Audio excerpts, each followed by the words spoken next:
আপনারা যারা কক্সবাজারে গিয়েছেন কিন্তু এই জায়গাটা মিস করছেন, তাদের জন্য বলতে চাই, কক্সবাজারে ঘোরার মতো একটা অন্যতম স্থান হচ্ছে এই আন্ডারওয়ার্ল্ড ফিশ ওয়ার্ল্ড। এই ফিশ ওয়ার্ল্ডে যতক্ষণ আপনারা ঘুরবেন ততক্ষণ মনে হবে আপনাকে সমুদ্রের তলদেশে আপনারা বিভিন্ন রকম সামুদ্রিক প্রাণী দেখতে পারতেছেন। যেরকম ডিজাইন করেছে তারা, যেরকম আপনার সুন্দর করে ডেকোরেশন করেছে, আপনার মনেই হবে না যে আপনি কোনো বাইরে কোনো পরিবেশে আছেন, মনে হবে সমুদ্রের তলদেশে আপনি বসবাস করছেন। এই দেখেন, এই প্রাণীটার নাম কি আপনার জানা থাকলে বলবেন। এই প্রাণীটা খুবই ভয়ঙ্কর, আমার সামনে এসেছিল, আমি এটার ভিডিও না করলে নয়। আমার কিছু বলতে চেয়েছিল হঠাৎ মনে হয়, তাই এটা ভিডিও করা। তবে এখানে বিভিন্ন রকমের প্রাণী আছে যেগুলো কৃত্রিমভাবে হয়তো বা বাঁচায় রাখা হয়েছে, সামুদ্রিক প্রাণী সব। আমিও অনেক সামুদ্রিক প্রাণীর সাথে দেখা সাক্ষাৎ করছি, হাই হ্যালো করছি।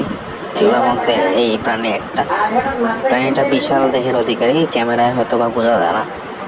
এই যে এখানে দেখেন ছোট ছোট, একটু আগে দেখেছেন বড় একটা, এখানে দেখেন ছোট ছোট। এইখানে আবার আপনার আরেক ধরনের মাছ। এই মাছগুলো নাম কি আমি জানি, আসলে আমি কোনো মাছের নামই জানি না। আমি খালি দেখার কারণ টিকিট কেটে দেখেছি। টিকিটের মূল্য 300 থেকে 400 টাকার মধ্যে, যে যেরকম রাখে আর কি। এই গোল্ডেন মাছগুলো অনেক সুন্দর, এগুলো নিজস্ব অ্যাকুয়ারিয়ামে আয়না রাখা গেলে ভালো হতো আর কি, কিন্তু রাখা যায় না। যে এখানে অনেক কিছু লেখা আছে, এটাকে আমরা বলি স্টিংরে। স্টিংরের মতোই, মানে এটা দেখা যায় অনেকটা ছাতার মতো একটা মাছ, ছাতার উপরে নিচে, এরকম অনেক মাছই আছে। আর কিছু কিছু দেওয়ালে লেখাও ছিল, যেমন এটা ইস টাইম টু বি, অনেক কিছু দিক নির্দেশনা ছিল। দিক নির্দেশনাগুলো আমরা সুন্দর মতো দেখছিলাম, পড়ছিলাম। অনেক কিছু অর্নামেন্টস ছিল এখানে, অর্নামেন্টসগুলো আমরা দেখতেছিলাম। বিভিন্ন কিছু আমাদের দেখার মতো ছিল, আমরা দেখছি, ঘুরছি ফিরছি। কেনাকাটার জন্য অনেক কিছু ছিল এখানে।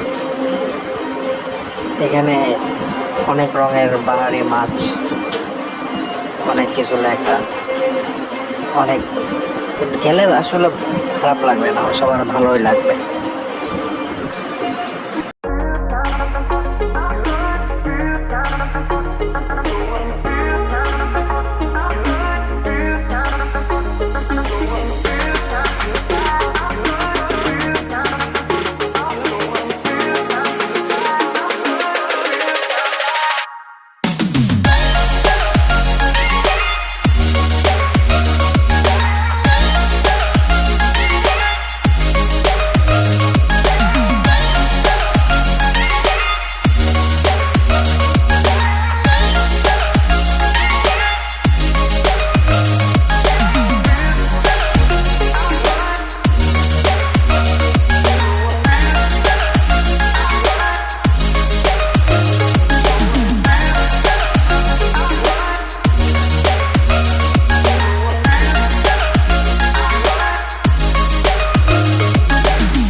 আজ তাহলে এটুক পর্যন্তই।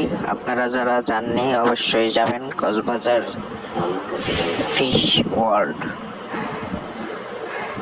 খোদা হাফেজ, আল্লাহ হাফেজ।